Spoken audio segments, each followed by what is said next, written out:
مسلمانوں نے ہند کے اندر پیدا ہوئی. ان دونوں کو ہم کہہ سکتے ہیں کو فاؤنڈرز آف پاکستان. ایک علامہ اقبال جو مفکر، فلسفی، دانشور، شاعر، اور دوسرے مسٹر ایم اے جناح. میں وضاحت کر دوں کہ میری تقریر کے اس حصے میں لفظ قائد اعظم استعمال نہیں ہوگا. قائد اعظم وہ بعد میں بنے، ایک طویل عرصے تک وہ مسٹر ایم اے جناح تھے. اس کی میں کچھ تھوڑی سی تشریح ابھی آپ کے سامنے کر دوں گا. تو اس دور کے حوالے سے جب بات ہوگی تو میں مسٹر جناح یا مسٹر ایم اے جناح کہوں گا، قائد اعظم نہیں. تو دوسری طرف مسٹر ایم اے جناح تھے جو بیرسٹر تھے، وکیل تھے، اور ساتھ ہی ایک سیاسی کارکن بھی تھے. ان کی شخصیتوں کے بعض پہلو جو ہے بہت دلچسپ ہے، بہت مختصر میں ان کا اشارہ کر رہا ہوں. دونوں بہت ہی یوں سمجھیے کہ قریبی ہم عصر. علامہ اقبال جو ہے مسٹر جناح سے صرف 10.5 مہینے چھوٹے تھے. جناح صاحب کی پیدائش ہو رہی ہے 25 دسمبر 1876 کو، اور علامہ اقبال کی 9 نومبر 1877 کو. 10.5 مہینے کا فرق ہے. مقام جو ہے پیدائش کا اقبال کا تو طے ہے سیالکوٹ، اس میں کوئی اختلاف نہیں.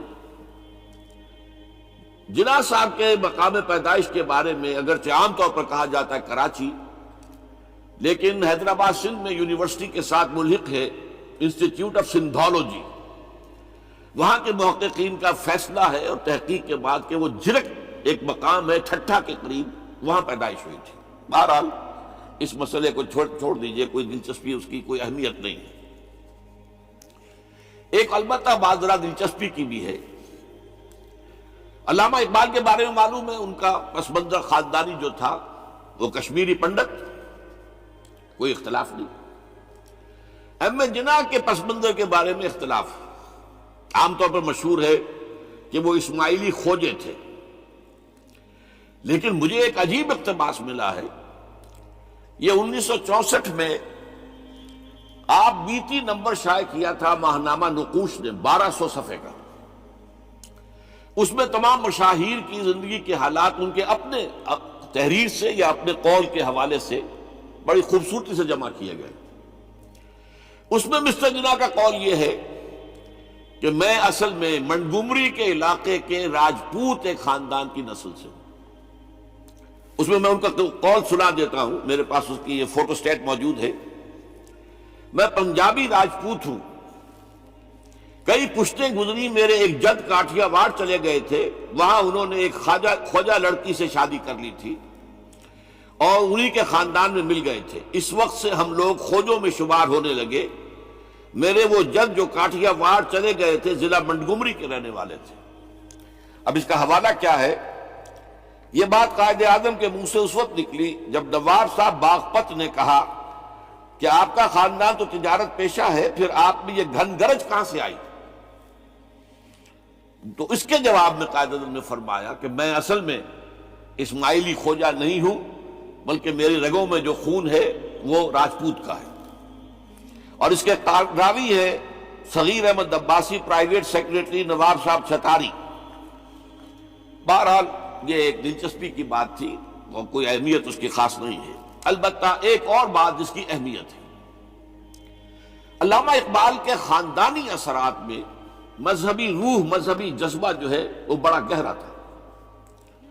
ان کے والد شیخ نور محمد صوفی مزاج بزرگ تھے. نماز روزے کی پابندی والی معاملہ تو تھا ہی 100%، لیکن ان کا مزاج صوفیانہ تھا. والدہ بہت نیک. پھر ان کی ابتدائی تعلیم جو ہے جس ماحول میں ہوئی ہے، علامہ میر کاشمیری بہت بڑے عالم، بہت بڑے جو ہے مدرس، ان کا فیض حاصل ہوا ہے. تو یہ اقبال کی تربیت کے اندر، ابتدائی تربیت کے اندر مذہب کا حصہ کافی تھا. ایسی کوئی چیز محمد علی جناح کے معاملے میں ہمارے علم میں نہیں. جناح پونجا ان کے والد تھے اور ایک عام درجے کے کاروباری تھے، چمڑے کا کاروبار کرتے تھے. لیکن اس میں شک نہیں کہ ذہانت، فطانت، محنت، مشقت میں محمد علی جناح بہت آگے تھے، بہت آگے تھا. اس نے 16 سال کی عمر میں میٹرک تو کیا، لیکن پھر ذرا غور کیجئے 20 سال کی عمر میں انگلستان سے بیرسٹری کر کے واپس آ گیا. 20 سال کی عمر میں، اور آتے ہی پریکٹس شروع کی کراچی میں. کراچی میں پریکٹس نہیں چل سکی، جمی نہیں، تو پھر چلے گئے بمبئی، اور بمبئی میں ان کی پریکٹس جو ہے وہ جم گئی. اب یہاں سے معاملہ جو آگے کا ہے وہ بہت اہم ہے. محمد علی جناح کا مزاج بنیادی طور پر سیکولر اور نیشنلسٹ تھا. چنانچہ 1906 میں جب مسلم لیگ قائم ہوئی ہے، وہ مسلم لیگ میں شامل نہیں ہوئے. ان کا کہنا یہ تھا کہ اس کا نصب العین بلند نہیں ہے، اس کا مقصد اعلیٰ نہیں ہے. یہ کیا؟ یہ صرف اپنی جداگانہ نمائندگی کے حصول پر اور انگریز کو اپنی وفاداری کا یقین دلانا، یہ کوئی اونچا نصب العین تو نہیں ہے. اس کے بجائے وہ کانگریس میں تھے، اور دادا بھائی نورو جی جو صدر تھا کانگریس کا، اس کے سیکریٹری تھے. اس کے بعد بھی 7 برس تک وہ مسلم لیگ میں شامل نہیں ہوئے. 1913 میں جب مسلم لیگ نے بھی خود اختیاری کے حصول کو اپنا نصب العین بنا دیا، تب مسلم لیگ میں شامل ہوئے، اور وہ بھی مولانا محمد علی جوہر کے بہت اصرار پر. اس کے بعد بھی 1920 تک انہوں نے ڈوول ممبرشپ برقرار رکھی، کانگریس کے بھی مسلم لیگ کے بھی. اور اس پورے عرصے میں ان کا سارا رول یہ تھا کسی طرح ہندوؤں اور مسلمانوں کے درمیان مصالحت ہو جائے، کسی طرح کوئی فارمولہ طے ہو جائے جو ایگریڈ اپون ہو، جس سے مسلمانوں کی تشویش بھی ختم ہو، انہیں بھی کچھ اطمینان ملے کہ ہمارا مستقبل جو ہے وہ بہت خطرے میں نہیں ہے، ہمیں کوئی اطمینان حاصل ہو جائے. اس کے لیے کوئی فارمولہ بنے، کسی طریقے کی محنت کی جائے. اس کے لیے جو سر توڑ کوشش انہوں نے کی ہے، اور جان لیجئے کہ ان کے ذہن کے اندر، جیسا کہ میں نے کہا ہے، وہ انداز جو ہے وہ سیکولر اور نیشنلزم کا بہت گہرا تھا. ان کو ان کی خدمات کے طفیل میں کہا گیا ایمبیسڈر ہندو مسلم اتحاد کا سفیر، اور یہ کہنے والا کون؟ گوکھلے. لیکن یہ کہ انہیں قدم قدم پر مایوسی کا سامنا کرنا پڑا. انہوں نے بڑی محنت کر کے، چونکہ 1920 تک ان کے پاس ڈوول ممبرشپ تھی، تو کوشش کی کہ کانگریس کا اور مسلم لیگ کا اجلاس ایک ہی مقام پر ہو، تاکہ لیڈروں کا آپس میں میل جول، گفتگو، وہاں پہ ان کے بھی سارے لیڈر آئے ہوئے ہوں، ادھر کے بھی آئے ہوئے ہوں، تو اس سے یہ کہ گفت و شنید سے کوئی راستہ نکل آئے. چنانچہ 1915 میں بمبئی میں اجلاس ہوا، اور 1916 میں لکھنؤ میں. اور لکھنؤ میں پہلی مرتبہ ہندوؤں نے کچھ مسلمانوں کے اس مطالبے کو تسلیم کیا کہ انتخابات جو ہیں جداگانہ اصول پر ہوں گے، مسلمانوں کو ان کی جو تعداد ہے آبادی کی، اس کی نسبت سے سیٹیں ملیں گی. یہ جناح کی بہت بڑی کامیابی تھی.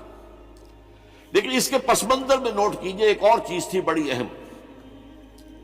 سن 1918-19 سے ایک عظیم تحریک ہندوستان میں شروع ہو چکی تھی، تحریک خلافت. کیونکہ خلافت عثمانیہ کو ختم کرنے کے لیے بڑی سازشیں چل رہی تھی.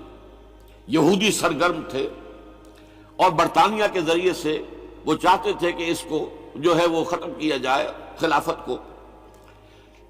اس وقت ہندو مسلمان ایک ہو گئے تھے.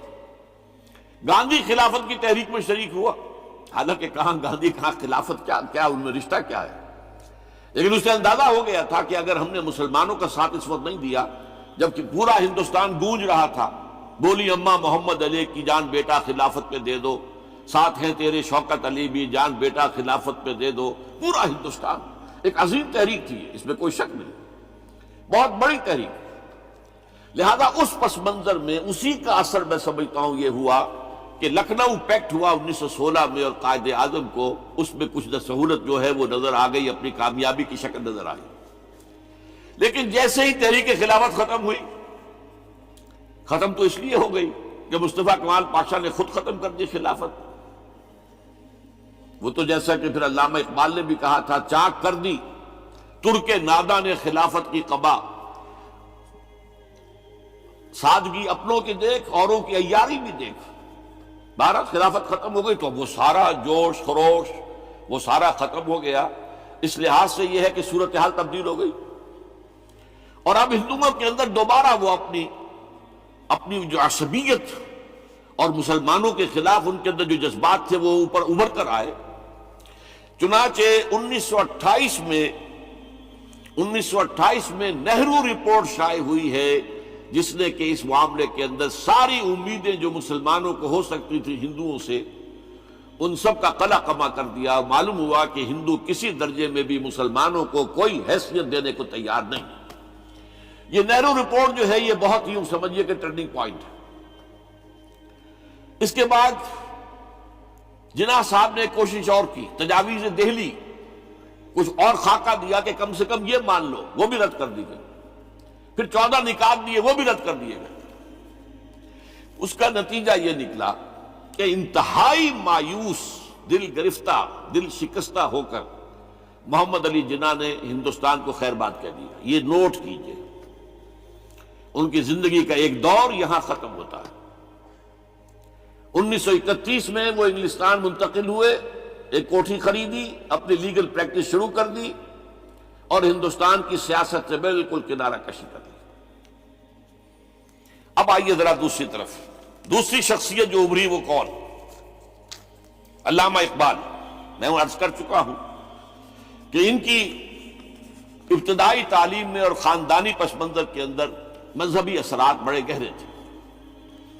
بہرحال انہوں نے ایم اے کیا ہے غالباً 1897 میں، اور اس وقت کا کچھ اقبال جو ہے، اس وقت سے لے کر 1905 تک کا اقبال، ایک طرف تو اس میں بھی نیشنلزم تھا، ہندی نیشنلزم، یہ نوٹ کر لیجیے۔ چنانچہ اسی دور کا اس کا ترانہ ہے، سارے جہاں سے اچھا ہندوستان ہمارا۔ آج بھی جو ہندوستان کا ریڈیو ہے اور ہندوستان میں حکومت کے زیر اہتمام اس ترانے کی جو ہے وہ بڑی سرپرستی ہوتی ہے، بہت اس کو جو ہے نشر کیا جاتا ہے، سارے جہاں سے اچھا ہندوستان ہمارا، ہم بلبلیں ہیں اس کی، وہ گلستاں ہمارا۔ بلکہ اس زمانے میں ایک ایسا شعر بھی انہوں نے کہا ہے جس کی کہ پھر شدید ترین نفی بعد میں ان کے اشعار سے ہوئی ہے۔ انہوں نے ایک نیا شوالہ کے نام سے جو نظم لکھی کہ سچ کہہ دوں اے برہمن گر تو برا نہ مانے، تیرے صنم قدوں کے بت ہو گئے پرانے۔ اسی میں ایک شعر ہے کہ پتھر کی مورتوں میں سمجھا ہے تو خدا ہے، خاک وطن کا مجھ کو ہر ذرہ دیوتا ہے، خاک وطن کا مجھ کو ہر ذرہ دیوتا ہے۔ اس درجے گہرا انڈین نیشنلزم اقبال کے اندر بھی موجود تھا۔ لیکن جب اقبال انگلستان گئے ہیں، یہ 28 برس کی عمر میں انگلستان گئے ہیں سن 1905 میں، اور 3 سال وہاں رہے، انگلستان اور جرمنی، اور بیرسٹری بھی کی، اور چونکہ فلسفی تھے پی ایچ ڈی بھی کر کے آئے۔ اس عرصے میں معلوم ہوتا ہے کہ اقبال کی قلب ماہیت ہو گئی۔ یہ میرا ایک تجربہ ہے، بڑا پرانا ہے، میرا مشاہدہ تھا۔ 1970 میں پہلی مرتبہ میں انگلستان گیا تھا، میرے چھوٹے بھائی وہاں زیر تعلیم تھے، انہوں نے بلایا تھا۔ وہاں میں نے دیکھا کہ یونیورسٹیوں میں پڑھنے والے ایک ایک P H D, 2 P H D کرتے ہوئے لوگ بیٹھتے ہیں، جمعے کے روز قرآن پڑھتے ہیں، درس قرآن ہوتا ہے، اور وہ ایک دوسرے سے قرآن پڑھ کے سنتے بھی ہیں تاکہ جو تجوید کی غلطیاں ہوں ان کی تصحیح ہو سکے۔ اور میں نے سوچا کہ پاکستان میں اس سطح کے لوگ جو ہیں کبھی اس قسم کی مصروفیت میں مبتلا مجھے تو نظر نہیں آئے۔ تو اس کا مجھے ایک اصل میں تجزیہ میرا یہ تھا کہ جن لوگوں کی بنیادی تربیت میں اور خاندانی اثرات میں مذہب کا ایلیمنٹ موجود ہوتا ہے، چاہے وہ ہندوستان میں رہتے ہوئے وہ زیادہ ظاہر نہ ہو، نمایاں نہ ہو، اس کے آثار سامنے نہ آئے، لیکن جب وہ ایک مخالف ماحول میں پہنچتے ہیں، اس مخالف ماحول میں ان کے اندر کا وہ چنگاری ان کی جو ہے وہ شعلہ بن کر بھڑکتی ہے۔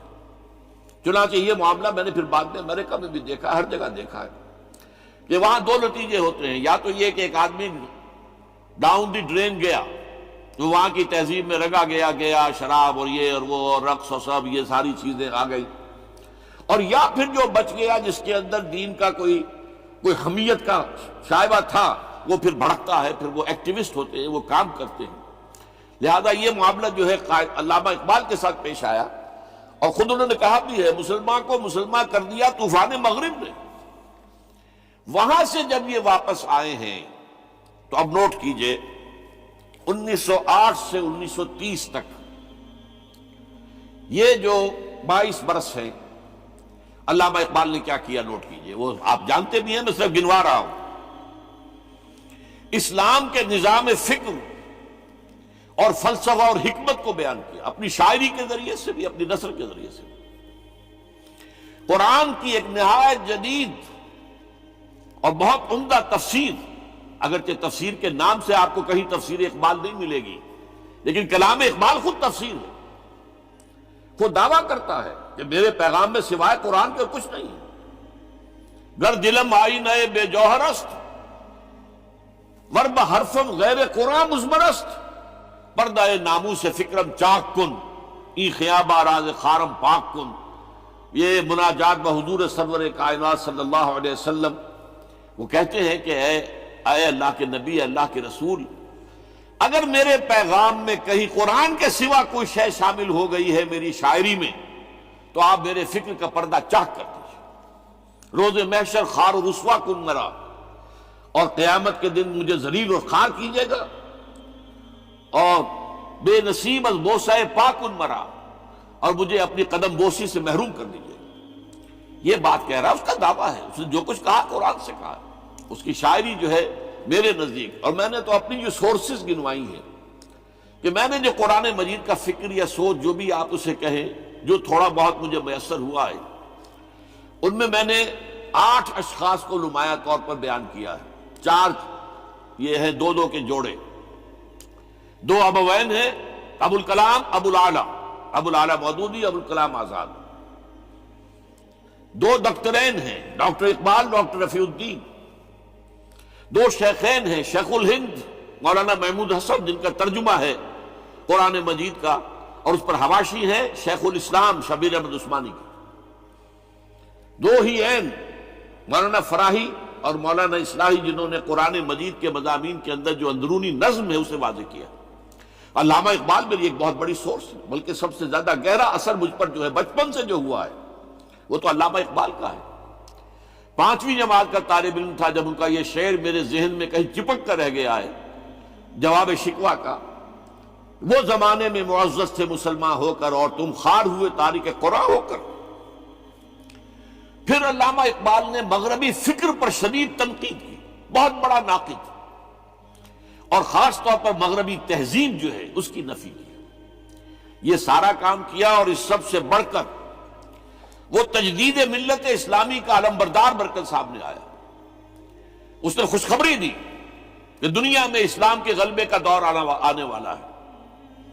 ملت اسلامیہ جو اس وقت دبی ہوئی ہے، پسی ہوئی ہے، پوری دنیا میں پامال ہے۔ آپ کو معلوم ہے کہ پہلی جنگ عظیم کے بعد کیا صورت ہو گئی تھی؟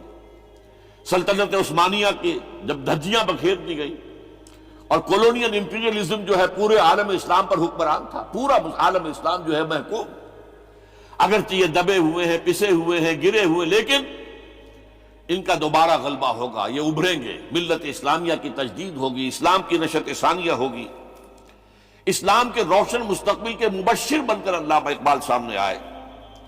اور ایک اور جو بہت بڑا کام کیا وہ وہی وطنی قومیت کی شدید نفی، بلکہ شدید کا لفظ بھی کافی نہیں ہے، شدید ترین نفی کی، اس لیے کہ اس وقت وطنی قومیت جو ہے اس وقت مسلمانوں کو اپنے اندر انگلف کرنے کے لیے پوری قوت کے ساتھ زور لگا رہی تھی۔